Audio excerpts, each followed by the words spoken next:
Boa noite, igreja. Que bênção vê-los aqui nesta noite. Ainda estamos com o friozinho de Curitiba, né? Dá aquela preguicinha, às vezes, de sair de casa, vir na igreja. Mas que bom que você escolheu estar aqui para receber um pouco da palavra de Deus, deixar aqui um pouco os seus anseios, os seus desafios aos pés de Cristo. Eu gostaria de ver a mão daqueles que conseguiram vir todos os dias aqui na semana. Tivemos alguém aqui? Olha só, que bênção, hein? Vocês estão animados mesmo. Deus seja louvado pela vontade de você estar aqui na casa de Deus. É uma alegria estarmos sempre reunidos para adorar a Deus. E nós vivemos, infelizmente, em um mundo cheio de desafios, cheios de momentos difíceis. Mas quando nós decidimos olhar para Cristo, nós encontramos luz e esperança. E é sobre isso que nós vamos iniciar o louvor desta noite. João 8, versículo 2 diz o seguinte: Eu sou a luz do mundo, quem me segue não andará em trevas, mas terá a luz da vida. Vamos iniciar o louvor desta noite cantando Brilha Jesus. Cante como seu coração, entregue a Ele.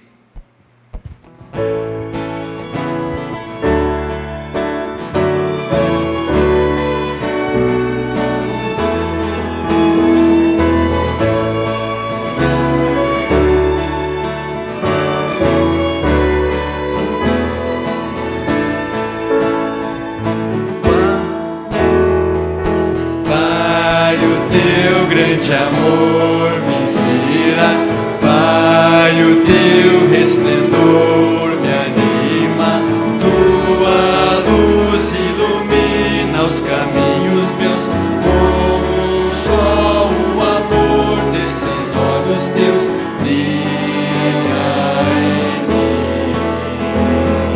brilha em mim.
Glória, o teu calor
aqui, somente um pouco mais.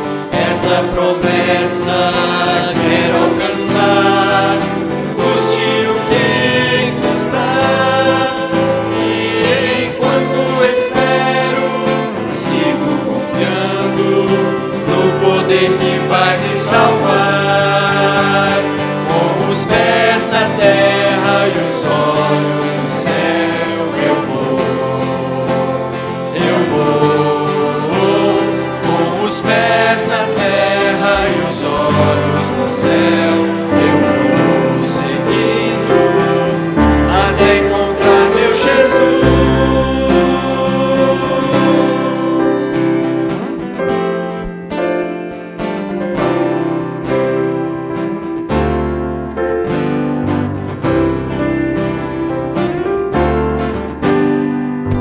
Um novo dia surgirá quando Jesus aqui voltar. Todo pranto findará, só alegria haverá. Não mais tristeza, não mais a dor, lá reinará o amor. Finalmente verei e adorarei o meu Rei e meu Salvador. Com os pés na terra e os olhos no céu, eu vou. Com os pés na terra e os olhos no céu, eu vou seguindo até encontrar meu Jesus.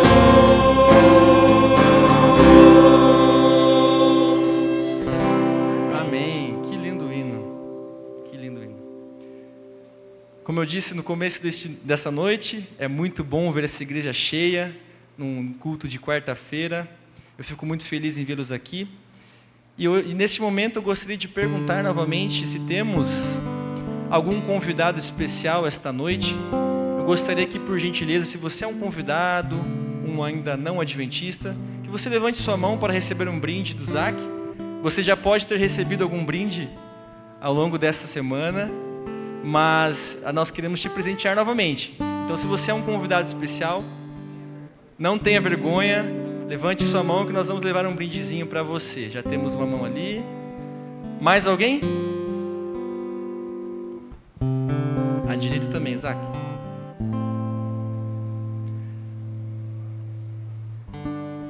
Aqui na frente, irmão. Aqui, ó, na direita. Mais alguém? Ali atrás do pastor, é isso aí. Não tem que ter vergonha. Lá atrás do pastor, lá, a irmã de azul com bege. Que bom tê-los aqui esta noite novamente. Eu não sei quantos já vieram em algum outro culto, mas é um prazer dividir a mensagem desta noite com vocês. É um prazer recebê-los aqui na casa de Deus. Sintam-se muito bem-vindos. A próxima música que vamos cantar fala um pouco mais da esperança que nós temos de um dia compartilhar uma terra muito linda, uma terra onde não vai mais ter dor, não vai mais ter pranto, não teremos mais problemas com o som. Lá nós estaremos ao lado do nosso Cristo, nosso Redentor. Vamos cantar o hino Além do Rio. Gostaria de convidar a igreja para ficar de pé. Temos mais uma convidada especial. Seja bem-vinda. Deus abençoe você.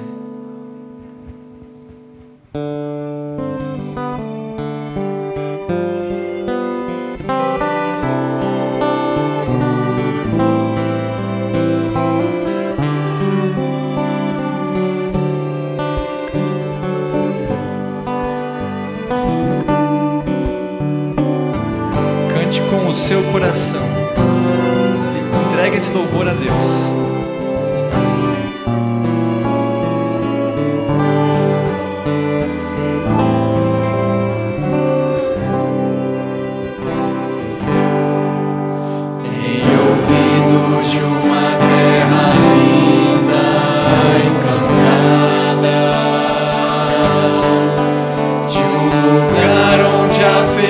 Felicidade é total.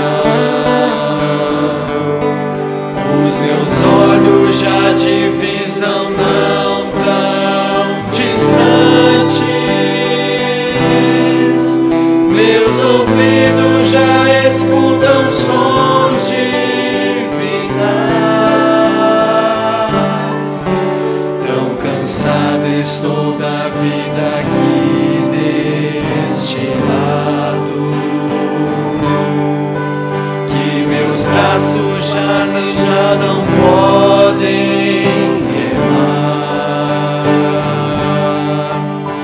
Aleijados e feridos por tantos dias,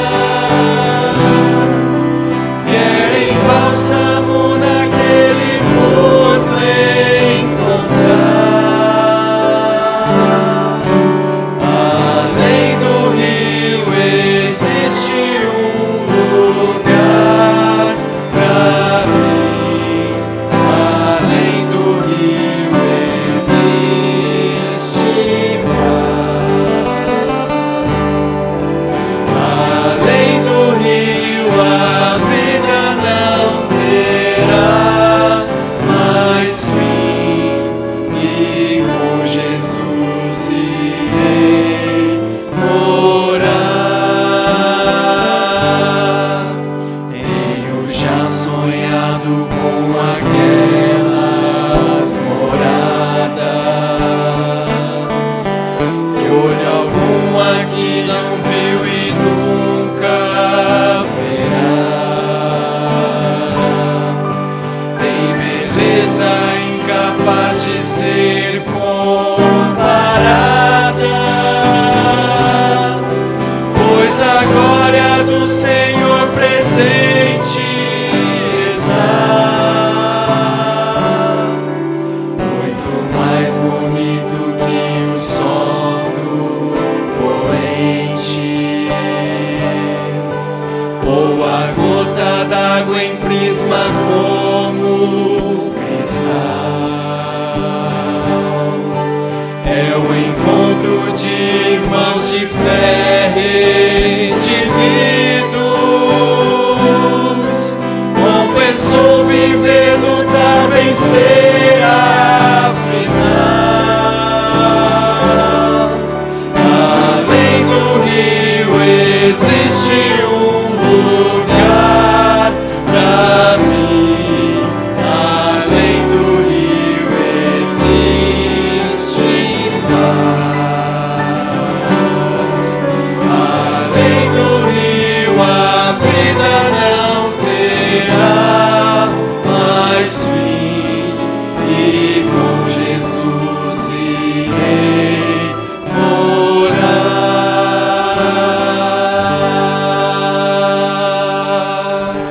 Amém. Amém. Convido aqueles que podem a se ajoelhar para fazer uma oração.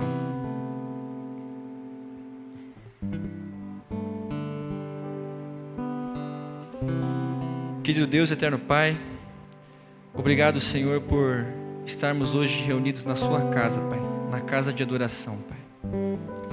Neste momento, eu peço que o Senhor envie o Espírito Santo para estar neste lugar, Pai, para que a mensagem entregue aqui pelo pastor fale ao nosso coração, transforme a nossa maneira de pensar, a nossa maneira de viver, para que a gente dedique 100% da nossa vida para Te adorar, Pai.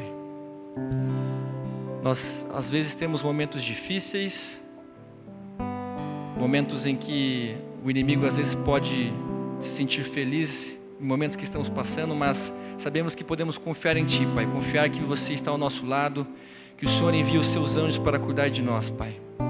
Então eu peço agora a porção dobrada do Espírito Santo, Pai, para que hoje nós possamos ir para casa transformados por Ti, Pai.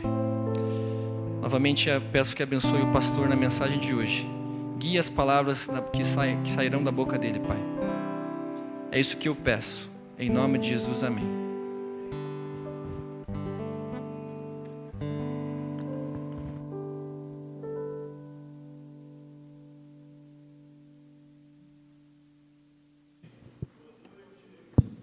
Isso. Boa noite. Bom poder cumprimentá-los pela segunda vez. Eu consegui cumprimentar, creio que praticamente todo mundo. E estou muito feliz porque a gente está podendo caminhar juntos nessa semana. É verdade que quando a gente chega na quarta-feira, aí já começa a fazer contas, né? Tirando hoje, tem mais só 3 encontros com vocês até sábado, ou seja, na quarta-feira a semana já começa a terminar. E aí vem aquela dúvida, porque tem tanta coisa que eu queria compartilhar com vocês, mas é pouco tempo se você parar para pensar.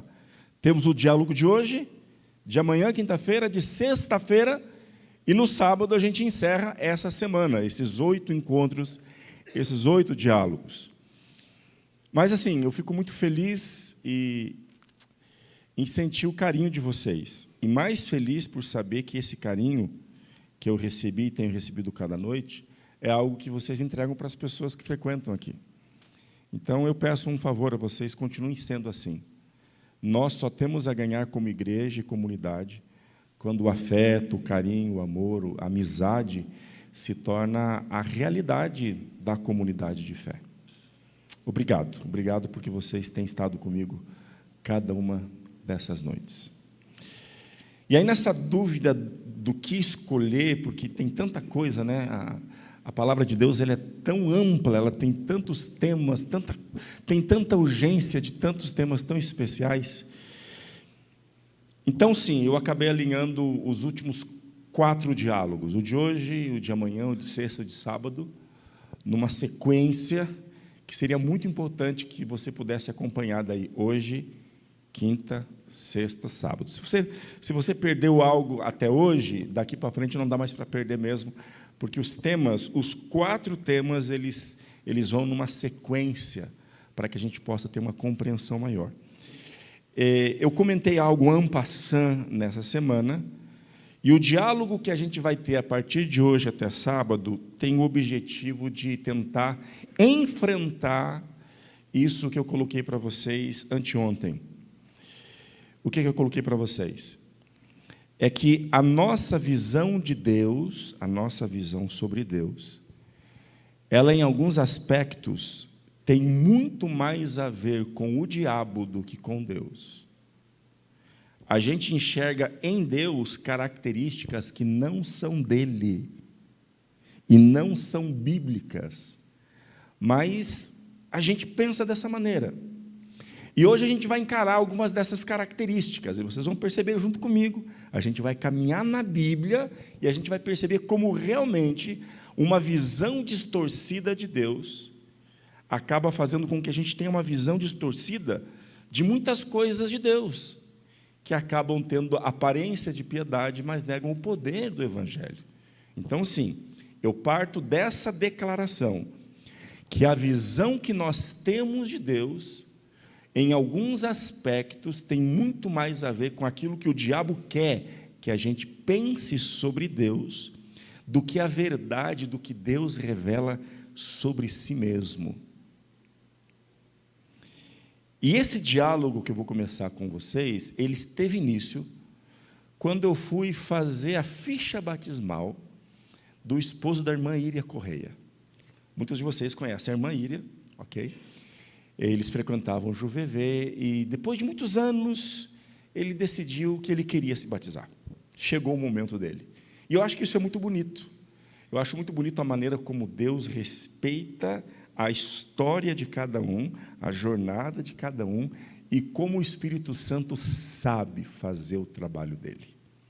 Irmãos, na Bíblia, quem é que convence do pecado, da justiça e do juízo? Quem? Quem é que opera em nós o querer e o efetuar? A gente teria muito mais paz no coração e menos ansiedade se nós deixássemos Deus livre para Ele ser Deus e nós assumíssemos o nosso papel.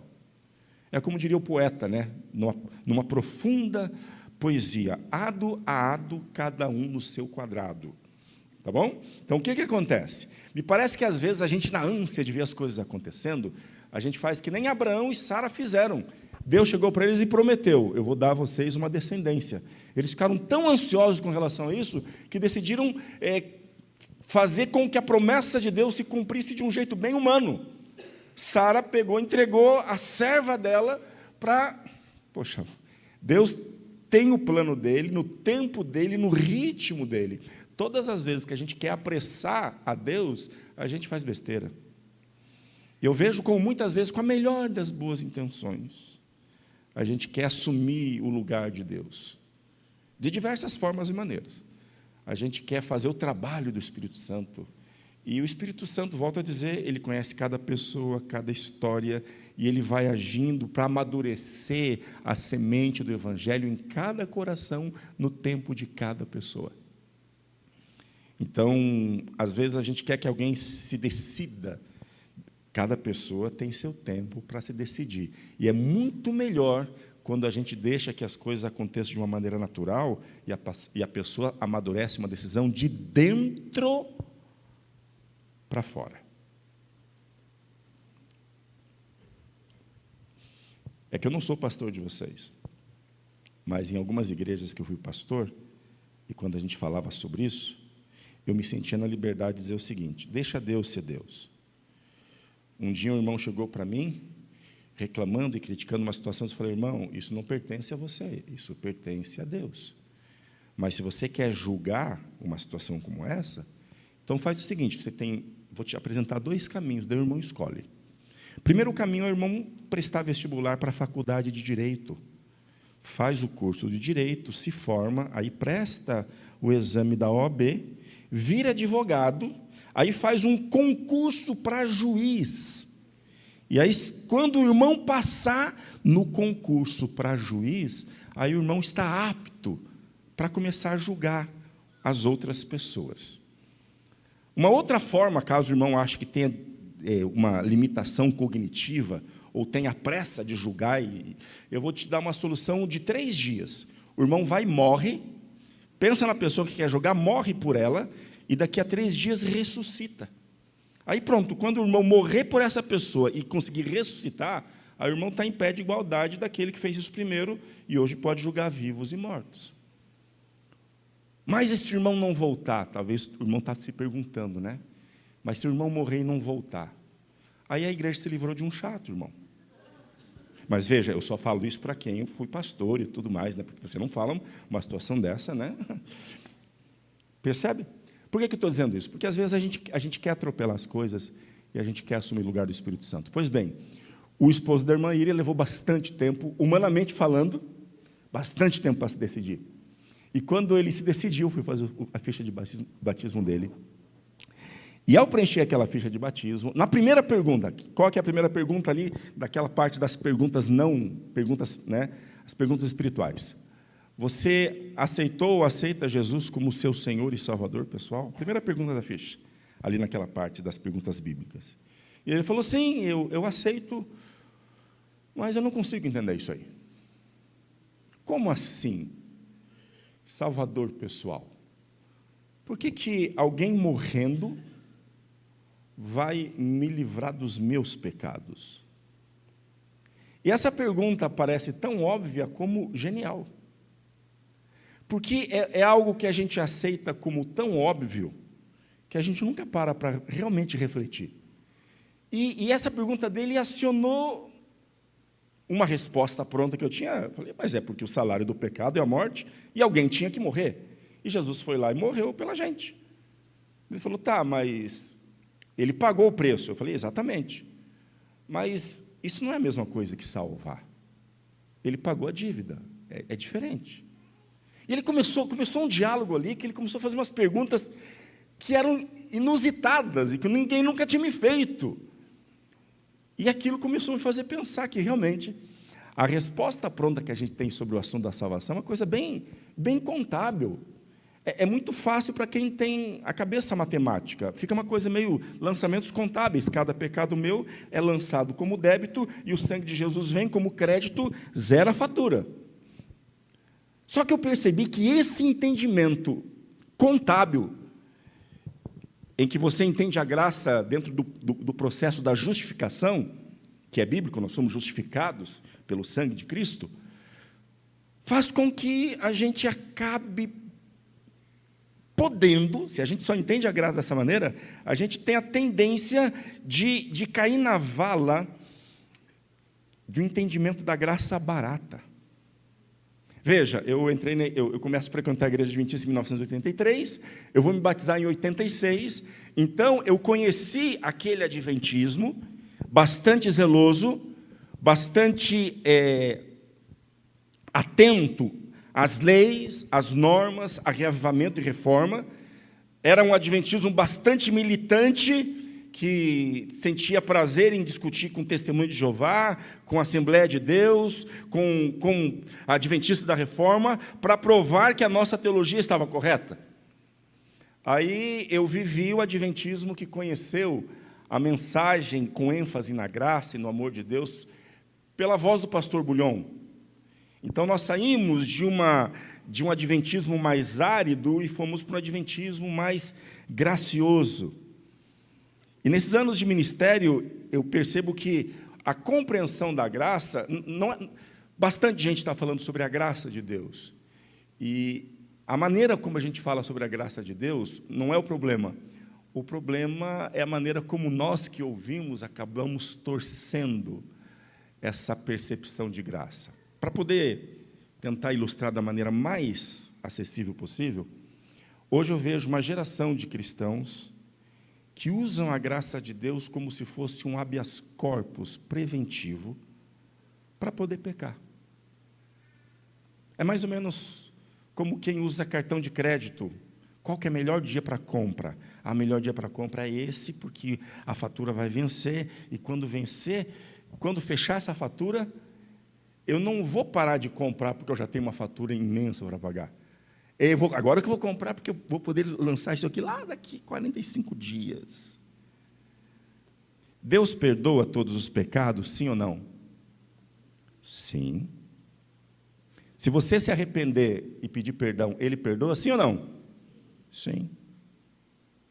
Só que parece que essa certeza nos deixa muito à vontade para continuar pecando, porque a gente tem certeza que Ele vai perdoar. Isso é uma visão distorcida da graça, porque a certeza não está errada. O problema é você usar essa certeza como conforto para você errar. Veja como não faz sentido. Se entrar um ladrão na sua casa, qual que é o número que você tem que ligar? 190. Se você capotar o carro e alguém ficar muito ferido, preso nas ferragens, qual que é o número que você tem que ligar? 193.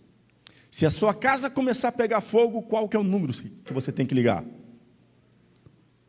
192? 193? Enfim. 190 está bem tranquilo, 193 está bem tranquilo. Você sabe o que você precisa fazer se algo der errado. Mas eu quero te fazer uma pergunta. Você quer precisar? Você quer precisar ligar para o 190? Você quer precisar ligar para o 193? Repete comigo. Problema, a gente só resolve evitando. Se você não quer ter que ligar para a polícia e para o bombeiro, para o SEAT, por que você quer ficar à vontade para ficar pedindo perdão para Deus? Só porque você tem certeza que Ele vai perdoar? Toda vez que a gente tem que pedir perdão para Deus, é porque a gente deixou de ouvir a voz dEle, é porque a gente escolheu um caminho diferente dEle e alguma coisa deu muito errado. Ele vai te perdoar. Da mesma maneira que a polícia vai lá na sua casa, da mesma maneira que o SEAT vai te atender, só que você vai ter que conviver com as consequências dessa escolha. Eu entendi isso com muita clareza sendo capelão na penitenciária, quando eu era pastor no Capão da Embuia. No período que eu fui capelão ali, 92 internos foram batizados. 92. E todos eles que foram batizados me respondam, se eles se batizaram conscientes e pedindo perdão, Deus perdoou eles, sim ou não? Mas Deus perdoou do quê? Inclusive do crime que eles cometeram? Sim ou não? Sim. Todos aqueles homens saíram do tanque batismal perdoados por Deus dos crimes que cometeram. Mas eles foram dormir aonde? Eles continuaram dormindo na cadeia. Porque é uma coisa que a gente, às vezes, deixa de enfatizar quando a gente fala da graça. O perdão de Deus resolve o seu problema da eternidade. o perdão de Deus vai resolver definitivamente o seu problema da eternidade. Do lado de cada eternidade, pecado é pecado. E mesmo perdoado, você tem que conviver com as consequências dos teus atos. Você tem que ter essa consciência muito clara. Eu sou pastor de jovens. E eu vejo como, às vezes, uma percepção equivocada da graça faz com que os nossos juvenis, adolescentes e jovens façam escolhas terríveis, porque eles confiam que depois pedem perdão, ou depois tomam uma santa ceia, ou depois se rebatizam, e vai estar tudo bem. Não, não vai estar tudo bem. Vai estar tudo bem no sentido espiritual, que você vai estar habilitado para ser salvo. Mas até que venha essa salvação, eternidade, se você engravidou na adolescência, a barriga vai continuar crescendo. Se você usou drogas, o teu corpo vai estar viciado. Se você fez qualquer coisa, Deus perdoa sempre, a natureza nunca, e as pessoas são cruéis. As pessoas não esquecem. Não esquecem. Então veja, a gente tem que conversar mais sobre a graça, mas uma conversa lúcida, uma conversa que realmente compreenda do que Jesus me salva, uma conversa que estenda a compreensão da salvação de Cristo para além do simples pagamento de uma dívida. Porque sim, existe a dimensão do pagamento da dívida, existe. O sangue de Cristo, ele existe para me libertar da condenação do pecado? Sim, existe, isso é bíblico. É o processo que nós chamamos de justificação. Está amplamente amparado pelo texto bíblico. O sangue de Jesus, ele me livra, sim, da condenação do pecado. Mas quando eu só quero usar o sangue de Cristo para pagar meus pecados, para me livrar da condenação dos pecados, eu estou diminuindo o tamanho do sacrifício.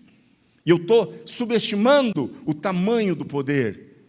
E eu estou abrindo mão da visão completa da graça, porque, biblicamente, o sangue de Jesus me livra da condenação do pecado, mas não apenas, porque Deus quer me livrar, fora da condenação, Ele quer me livrar da influência do pecado, do assédio do pecado, do poder do pecado sobre minha vida no dia a dia, num processo biblicamente amparado, que nós chamamos de santificação.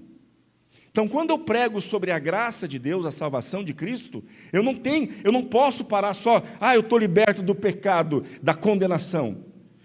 A busca do cristão, o caminho do justo é tal qual a luz da aurora, que vai brilhando mais e mais e mais, até se tornar dia perfeito, é a busca por você poder se libertar para e passo, da influência do pecado em todas as áreas da sua vida. Lógico, Ellen White coloca de maneira muito clara que a santificação é um processo de uma vida toda. Não se dá aos saltos, mas também, músicos, não deveria conhecer pausas com fermata. E às vezes é o que a gente faz.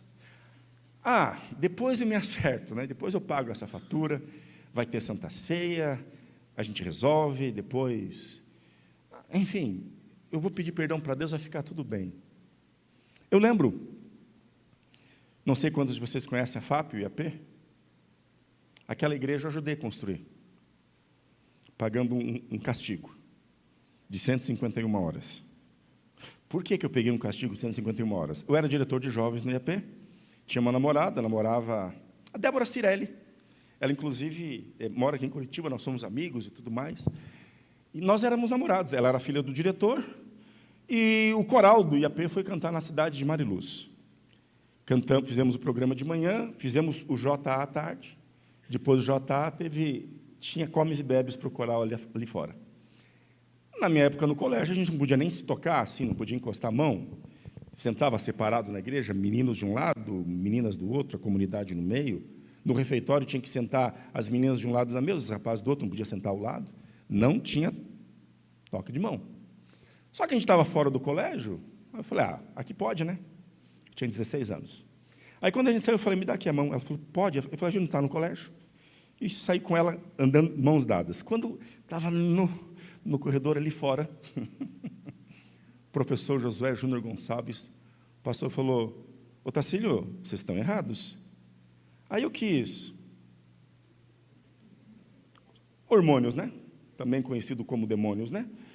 Eu quis mostrar que eu era o macho alfa, estufei o peitinho de pomba ali da puberdade, e falei: professor, cuida da tua vida, que da minha eu sei cuidar. O Joãozinho Porfírio falando aqui, né? Errei feio, errei rude.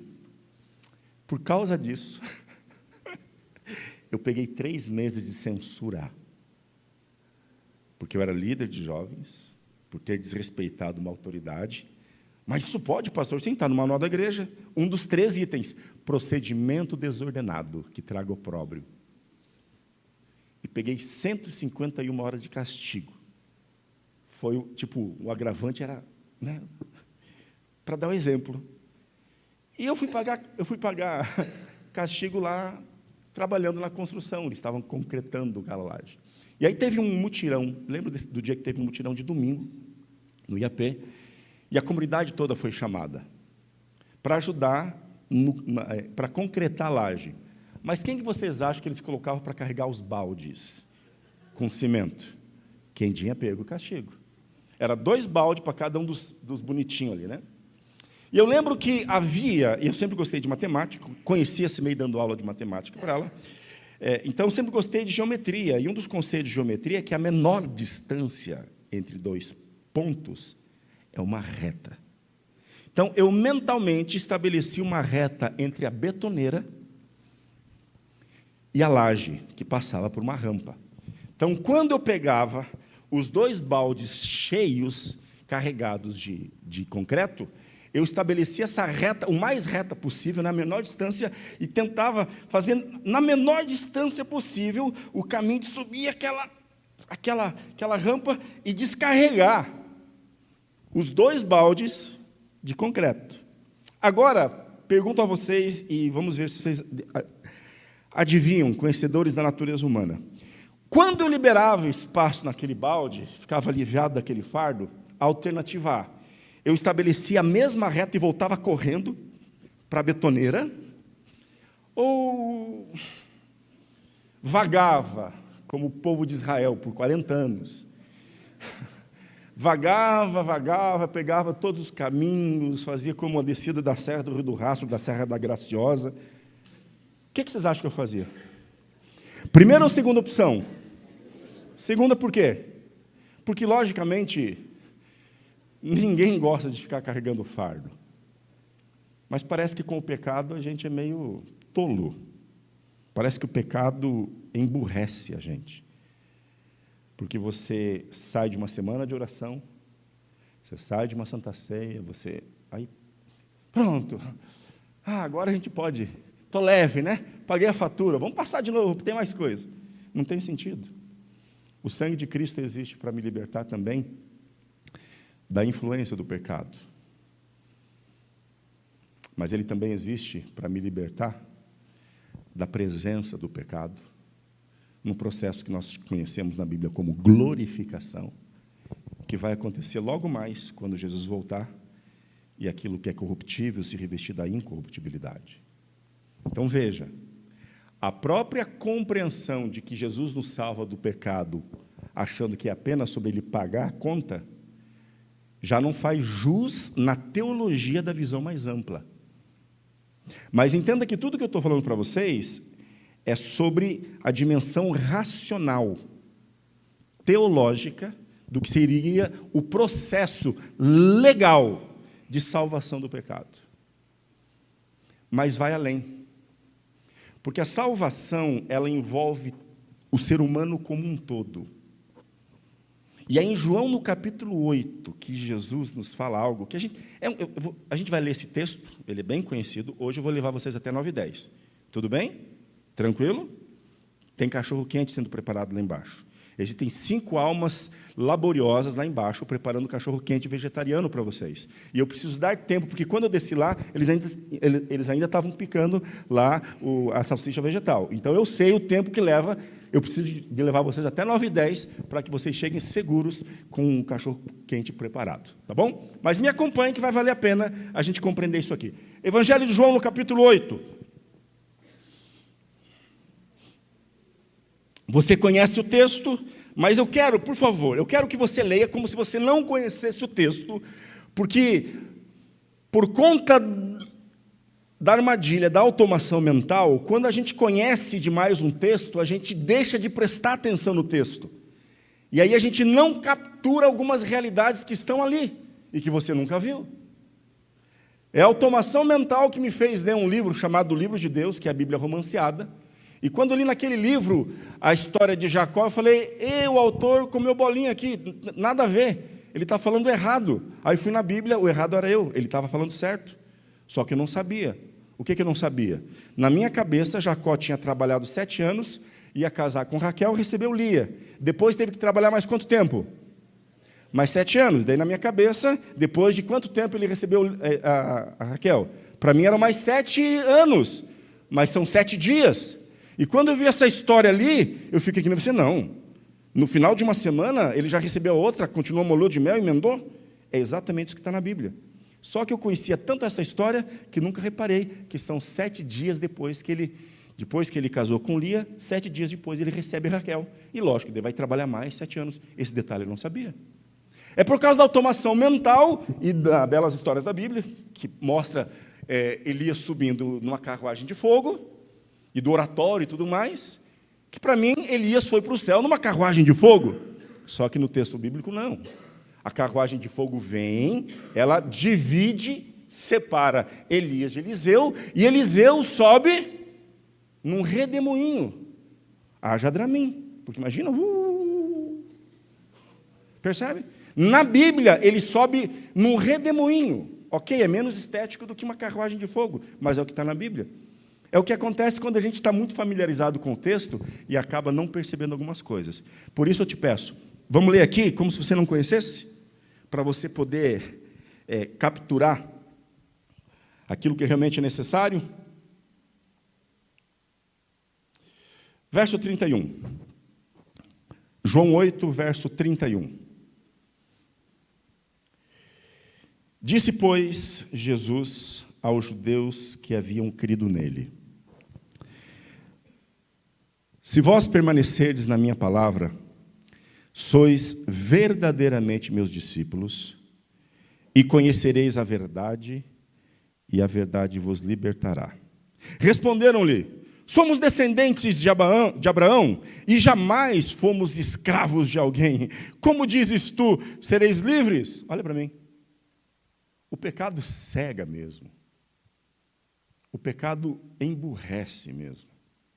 E o pecado, ele tira de nós a autopercepção, a autoconsciência de quem somos. Lembra da história que eu contei para vocês, de quando eu estava indo para Foz do Iguaçu? E perguntei para vocês como é que a gente se sente quando está errado? E eu comentei que quando a gente está errado, a gente sente que está tudo bem, porque a gente acha que está certo. O pecado cega. Olha o que eles respondem para Jesus. Somos descendência de Abraão, jamais fomos escravos de alguém. Puxa, mas não assistiram aula de história? Eles foram escravos no Egito. Eles foram cativos na Babilônia. E agora estavam sob domínio de um outro império, o Império Romano. Eles não tinham autopercepção da situação deles. E foram gargantear. Mas daí Jesus responde naquela fleuma que lhe é característica para esses momentos. E a fleuma que eu busco também. Replicou-lhe Jesus: em verdade, eu digo a vocês, todo o que comete pecado é escravo do pecado. Olha para mim aqui de novo. Quem aqui comete pecado, levante a mão. Ok, beleza. O que Jesus está dizendo sobre você? 2 coisas, uma boa e uma ruim. O que você quer saber primeiro? A ruim é que você é escravo do pecado, você é escrava do pecado. Inclusive você que não levantou a mão. Você é escravo do pecado, tá bom? Deixa eu usar a abordagem aqui da confrontação. Você é escravo do pecado. Essa notícia é ruim. A notícia boa é, você é escravo do pecado. É. E Jesus explica na sequência. Por que é a notícia boa? O escravo não fica sempre na casa. O filho, sim, para sempre. Explico. Quando Jesus fala, todo que pratica pecado é escravo do pecado, qual que é a notícia boa?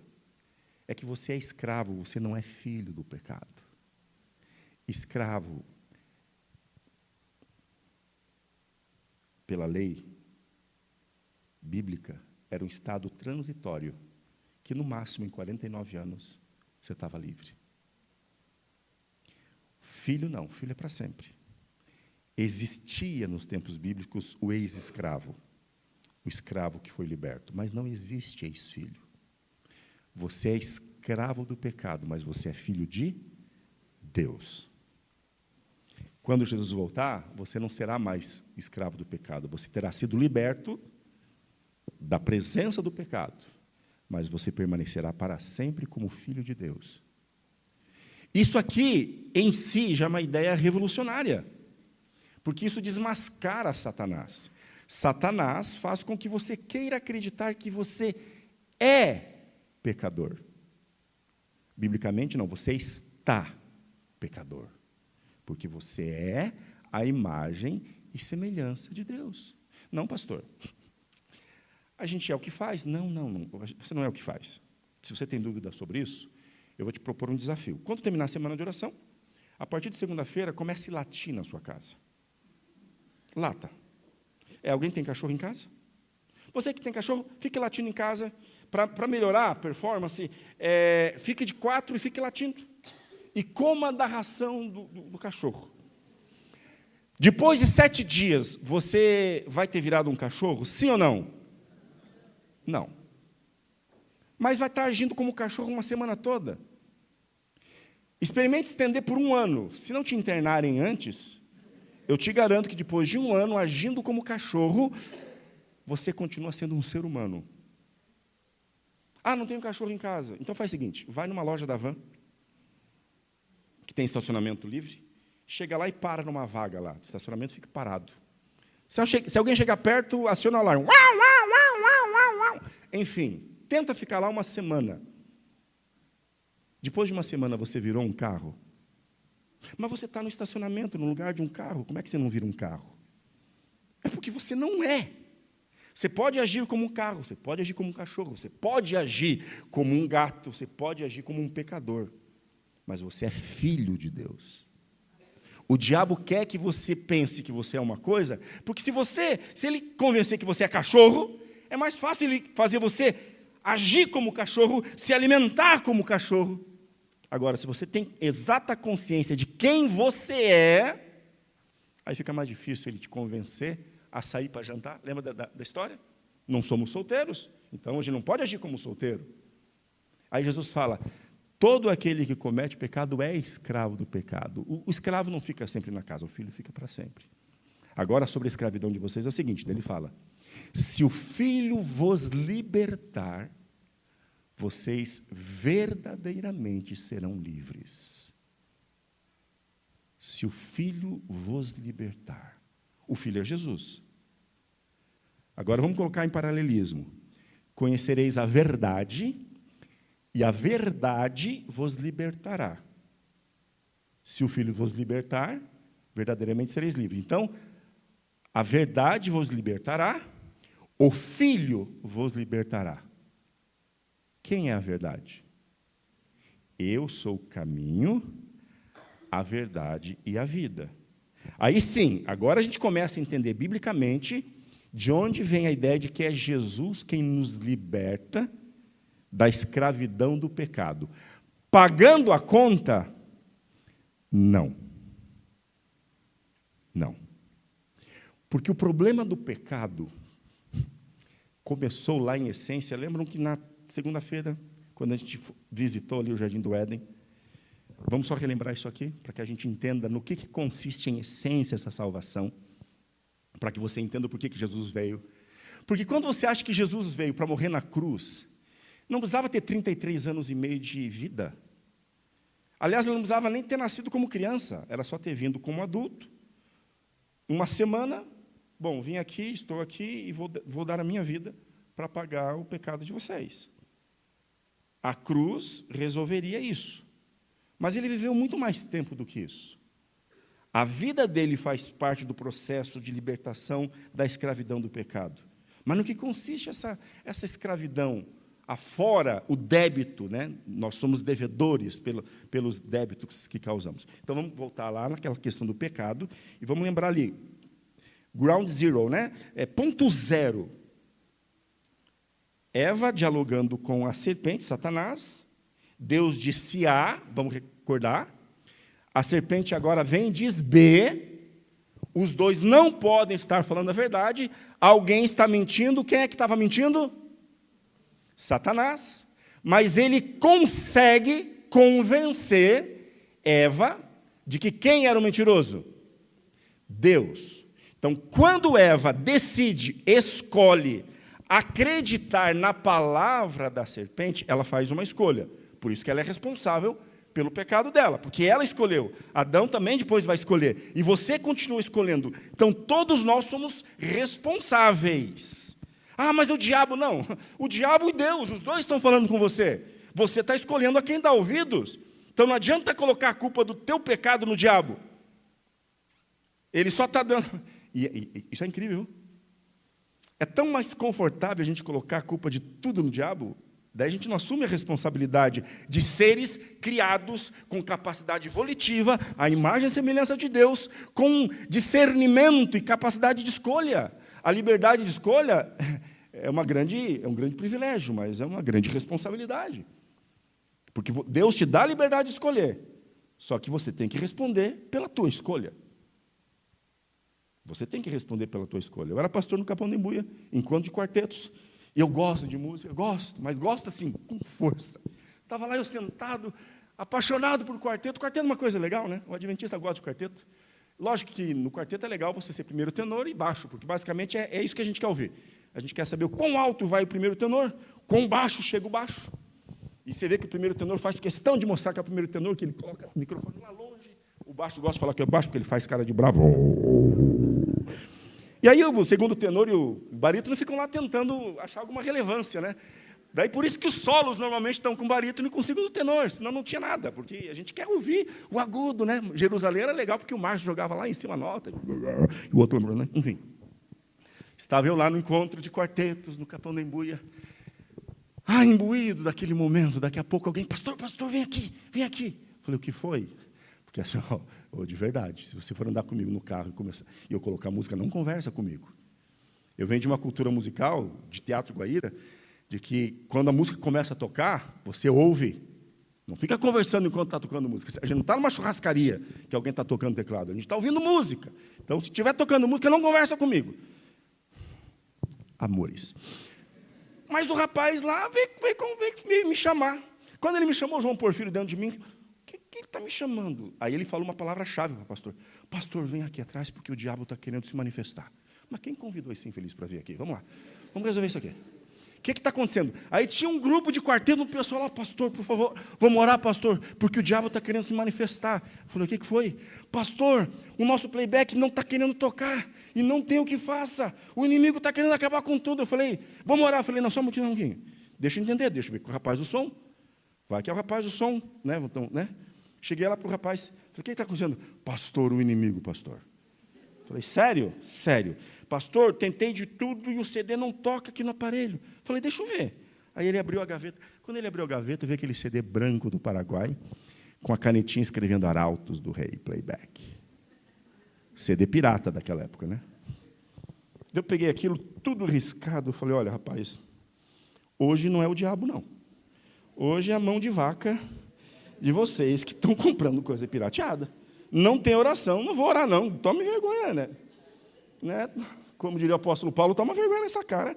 Não, desculpa, apóstolo Paulo não falaria uma coisa dessa. Pelo menos não publicamente. Você está percebendo?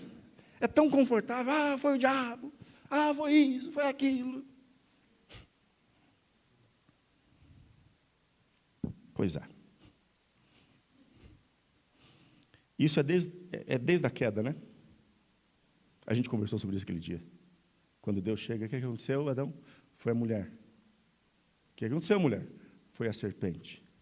Deus não pergunta nada para a serpente, porque já sabia que a serpente já tinha colocado a culpa nele quando ela saiu do céu.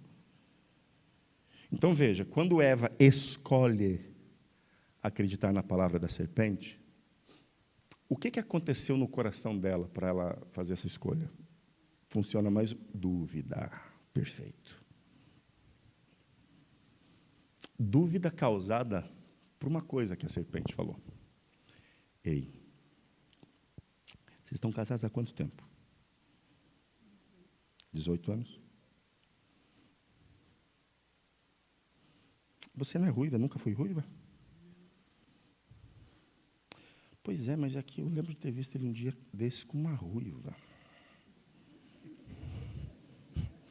Veja, o rapaz, o olho dela. Veja, se uma pessoa... Não, ela... Enfim. Imagina uma pessoa chegar com uma palavra como essa. Você até cruzou o braço. É legal isso. Ela até cruzou o braço aqui. Uma informação como essa faz teu coração se apaixonar mais por ele? Ou uma dúvida como essa faz teu coração dar um passo na direção dele, um passo atrás? Um passo atrás. O que Satanás falou para Eva plantou uma dúvida no coração de Eva, e na dúvida, a gente não busca mais intimidade na dúvida. Na dúvida, a gente dá um passo atrás. Pulga atrás da orelha. Ok, o adequado seria ela esperar e voltar a falar com Deus. Senhor, a serpente falou isso, como é que funciona isso? Mas ela escolheu não tentar tirar limpo. Ela escolheu não ir perguntar, ela escolheu acreditar. E ao acreditar, o coração dela, nessa dúvida, está mais perto de Deus ou mais distante de Deus? Você vê? A dúvida fez ela colocar um passo atrás. E um passo atrás contra Deus vai fazendo com que ela vai se aproximando, ela vai confiando mais, vai dando confiança para Satanás, vai se aproximando de Satanás, e como eles estão em polos opostos, quanto mais ela confia na palavra de Satanás, mais o coração dela já vai se distanciando de Deus. Por isso que eu falei para vocês, pecado, em essência, é a realidade de um coração que está distanciado de Deus. Porque é uma questão de ação e reação. Não sei quantos de vocês lembram daquele filme A Paixão de Cristo, Mel Gibson. Quando você assistiu aquele filme, você consegue resgatar se ao final daquele filme você estava com vontade de fazer alguma coisa errada? Quando você assiste um episódio de Chosen, quando você lê Desejar Todas as Nações, quando você ouve falar sobre Jesus, te dá vontade de fazer alguma coisa errada? Você percebe que a contemplação da verdade sobre quem é Deus naturalmente faz teu coração se afeiçoar dele, e se afeiçoando dele, você tem vontade de fazer as coisas certas? Você percebe isso? Pois então, pecado, essa realidade de um coração que está separado, distanciado de Deus, é a realidade de um coração que se distanciou de Deus porque acabou desenvolvendo uma visão distorcida de quem é Deus. Essa é a vitória de Satanás ali. Fazer Eva acreditar que Deus era mentiroso, que Deus não estava sendo honesto, que Deus... Um monte de coisa ruim. Pensando mal de Deus, ela comete o pecado. Pensando mal de Deus. É por isso que Ellen White deixa de maneira muito lúcida que o grande objetivo do grande conflito é vindicar o caráter de Deus. Porque o pecado é consequência e retroalimenta essa distorção do caráter de Deus. E eu vou dizer uma coisa para vocês. Satanás não é criador, logo ele não é criativo, logo ele só tem um modus operandi. E esse modus operandi é o mesmo desde o Éden. O mesmo modo de agir. Fazer você acreditar que Deus é alguma coisa pior do que Ele é. Isso vai te manter numa distância segura de Deus para Satanás. E vai te manter Foi falado, né, o jogo do Atlético hoje, e aí o irmão estava me explicando que até numa rua aqui perto os carros estacionam, porque existem círculos ali de alcance do estádio. Satanás quer agir de tal modo que você mantenha um receio sobre Deus, porque mantendo alguns receios sobre Deus, algum pé atrás sobre Deus, você continua ali na área de influência dele. É mais fácil para ele te convencer daquilo que ele está dizendo. E eu falo para vocês com tristeza, mas com convicção. Nós usamos as lentes que Satanás quer que nós usemos quando a gente fala sobre Deus. E isso faz com que a gente, inclusive, leia o texto bíblico usando as lentes que ele quer que a gente use. A própria história, o próprio relato de Gênesis é a prova de como a gente compartilha da visão que Adão e Eva estavam compartilhando, porque lembrem, quando eles cometeram o pecado, e aí Deus vem conversar com eles, ao ouvirem a voz de Deus, qual foi a reação dos dois? Eles correram para se esconder. Por quê? Porque eles estavam com o quê? Com medo de Deus. Porque eles acharam que Deus ia fazer o quê? Que Deus ia fazer o quê? Deus ia castigar. Deus ia punir.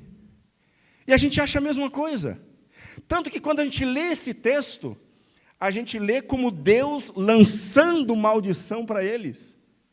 Para a gente, aqueles primeiros 5 versos de Gênesis 3, e Deus falando sobre o suor do rosto do homem, as dores do parto, a mulher se sujeitando ao homem, é Deus lançando maldição. Ei, isso é o que o diabo quer que você entenda ao ler esse texto, porque isso confirma o que ele falou sobre Deus lá no céu. Deus é tirano, Deus é intransigente, Deus é egocêntrico, teocêntrico. Mas vamos lá. Alguém aqui na infância ralou o joelho no carrinho de rolimão, na bicicleta, e a mãe veio resolver o problema com metiolate? Quantos aqui lembram da dor do metiolate? Não o metiolate Nutella, né? O metiolate que não dói. Listerine que não arde a boca. Metiolate que não arde, não é metiolate? Quantos tiveram esse metiolate que arde? Vamos lá, o que a mãe dizia?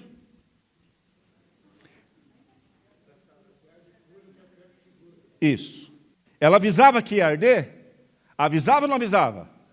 Vai arder, mas vai sarar e vai passar. Vai arder, mas vai. Ela estava te ameaçando? Ela estava te amaldiçoando? Ela estava o quê?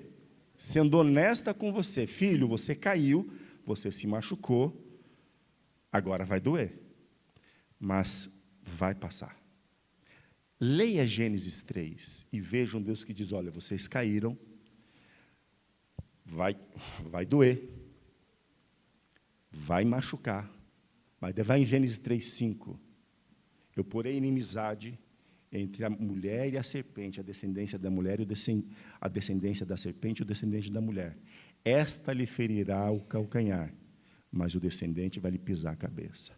Vai doer, mas vai passar. Desde o começo, Deus entregou esperança para eles.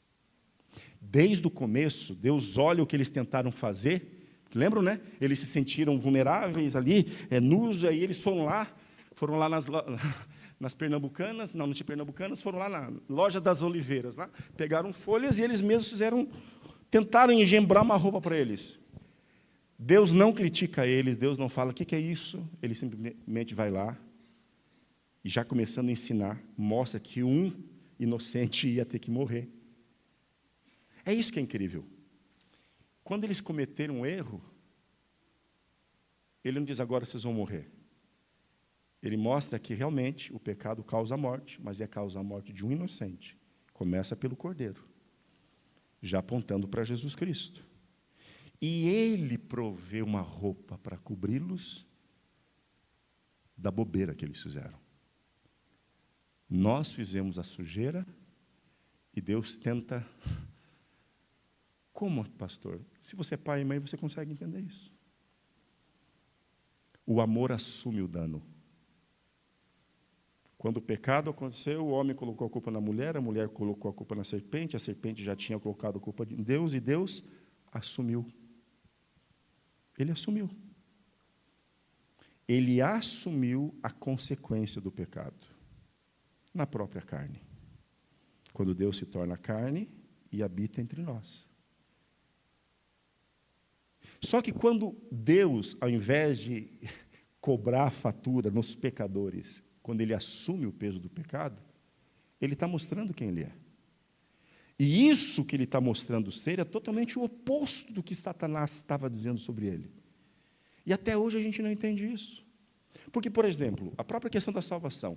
Na nossa cabeça, parece que salvação é que nem as meninas da ginástica rítmica lá, fazendo performance, esperando que depois de tanta performance, dízimo, oferta, pacto, sábado bem guardado, músicas, roupa adequada, tudo certo, olha, nem cuidei da carne de porco, aí no final Deus vai falar, bom, nota a Trindade, né, os juízes.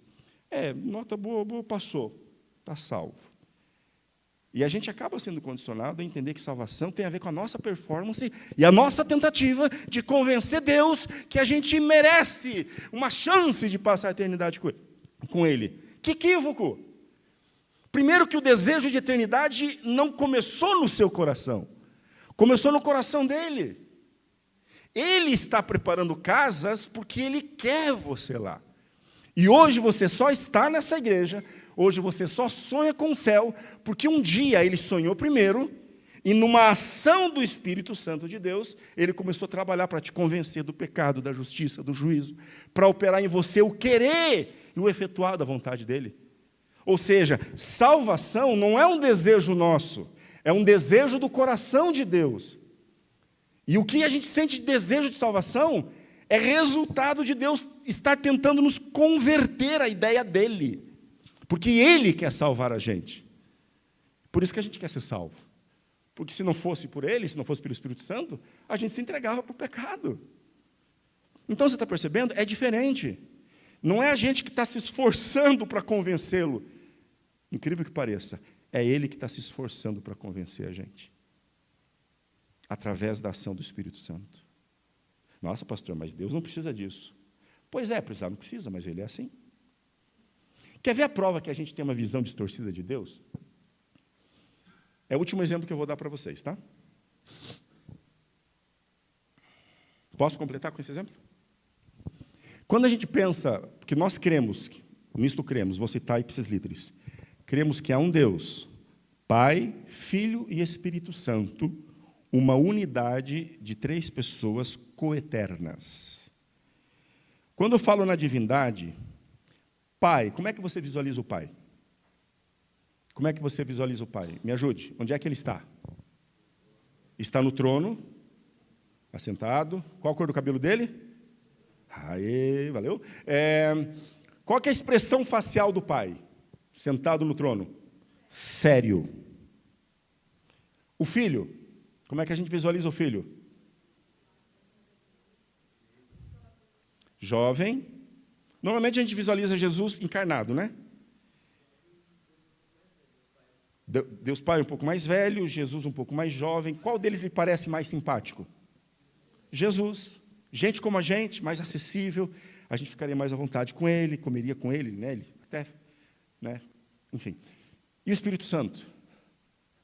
O Espírito Santo, que coisa incrível, a gente não consegue visualizar o Espírito Santo como pessoa. Ou imagina que é uma pomba, é uma força, e alguns nem acreditam no Espírito Santo.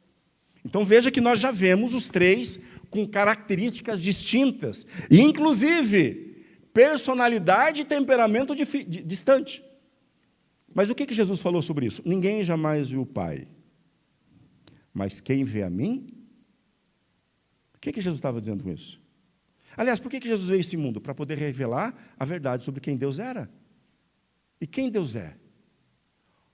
Jesus dizia, olha para mim, quem vê a mim, vê o Pai. Você acha que eu sou simpático? Se você acha que eu sou simpático, é porque o Pai é o quê? Se você está me vendo sorrir, é porque o Pai também sabe sorrir.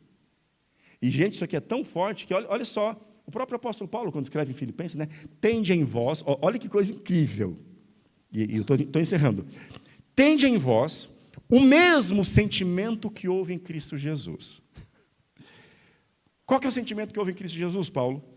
É que é o seguinte, Jesus, subsistindo na forma de Deus, não fez questão de ser igual a Deus. Antes, assumiu a forma de servo. O que Paulo está fazendo aqui? Uma clara distinção entre ser Deus e ser servo. Paulo está deixando bem claro que ser Deus é uma coisa, que Jesus, mesmo sendo, não fez questão de ser. Tanto que Jesus agiu diferente de ser Deus. Ele agiu sendo servo. Mas é sendo servo que Jesus falou, quem vê a mim, vê o Pai.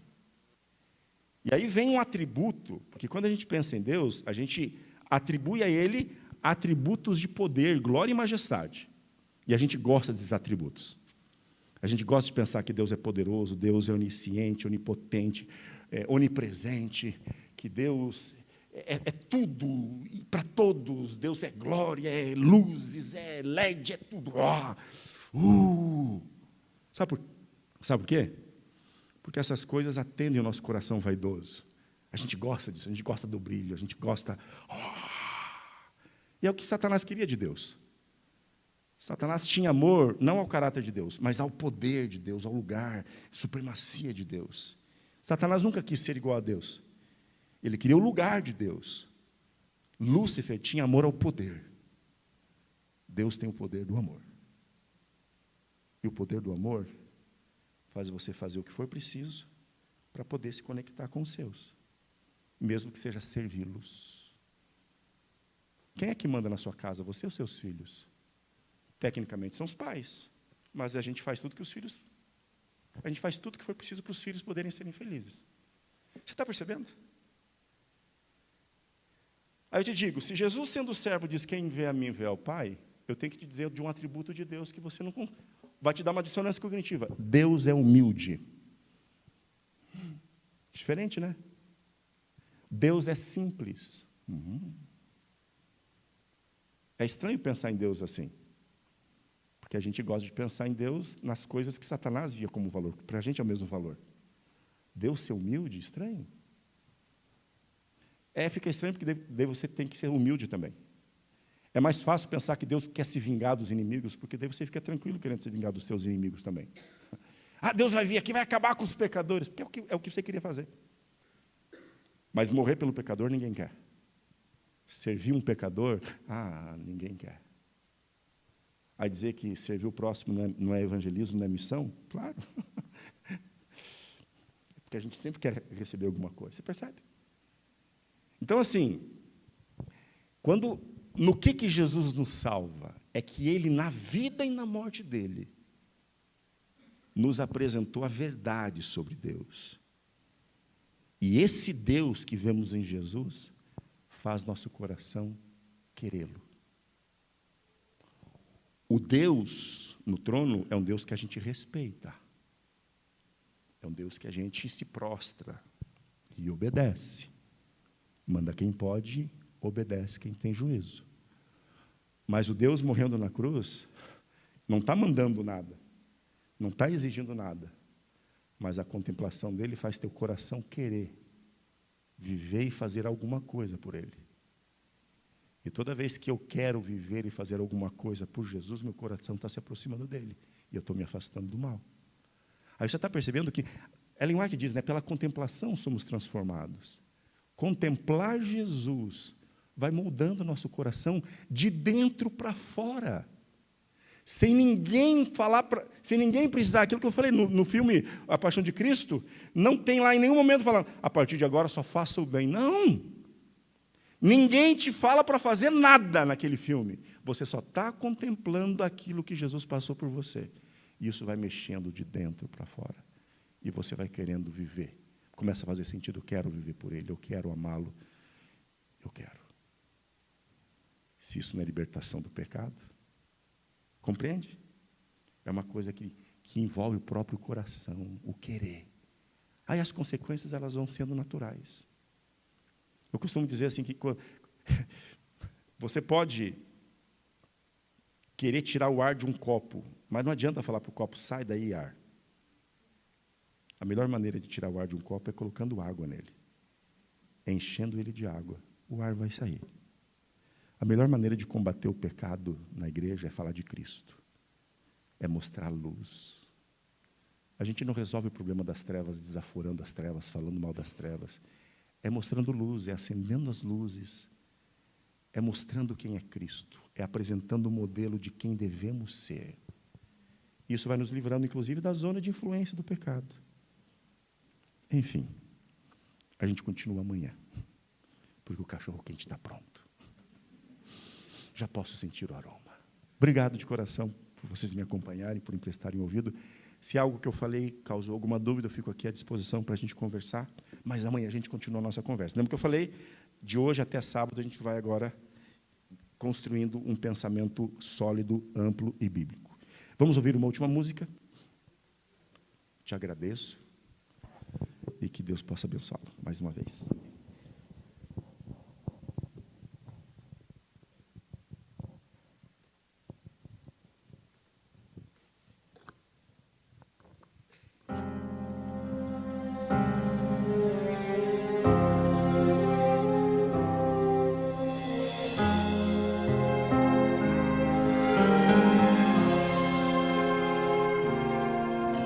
O túmulo está vazio.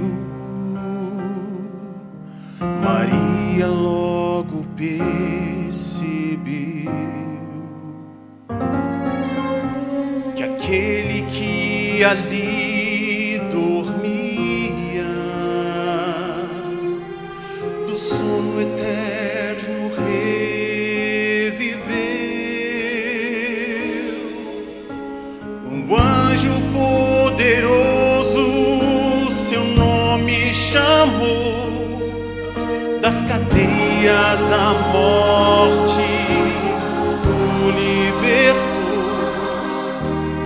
e ao terceiro dia a promessa se cumpriu, e logo depois ao céu subiu, uma viagem majestosa ele começou, foi passando pelos mundos que ele mesmo criou, foi saudado como rei, aclamado como herói, pois na guerra contra o mal saiu-se vencedor.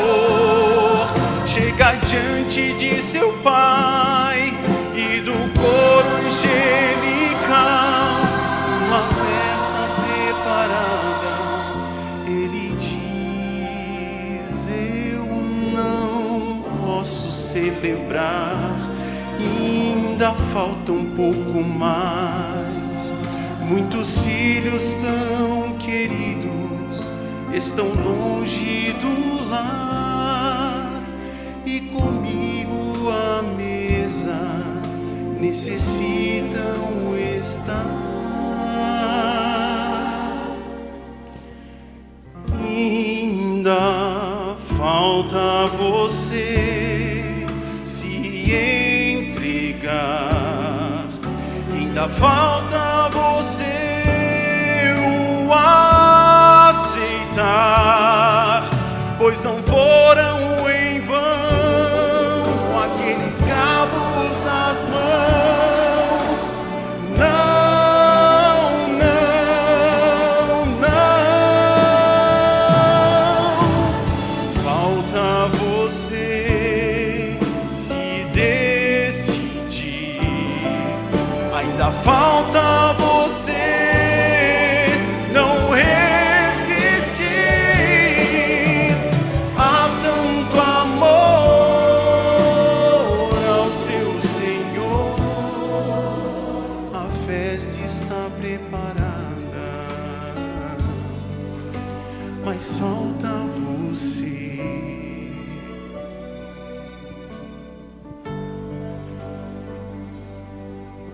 a festa está preparada, só falta você. Amém. Feche seus olhos. Pai querido, obrigado pela oportunidade de refletirmos sobre o Teu caráter nessa noite. Que o Teu Santo Espírito possa nos ajudar a conhecê-lo como o Senhor realmente é. E que o nosso coração possa ser atraído para mais perto de Ti. Obrigado por tudo que tivemos aqui. Te agradecemos desde já pelo alimento. Queremos compartilhar ali embaixo. E mais uma vez te pedimos que o Senhor aceite a nossa alegria como forma de celebrarmos a vida e a salvação em Cristo Jesus, no nome de quem pedimos e agradecemos. Amém.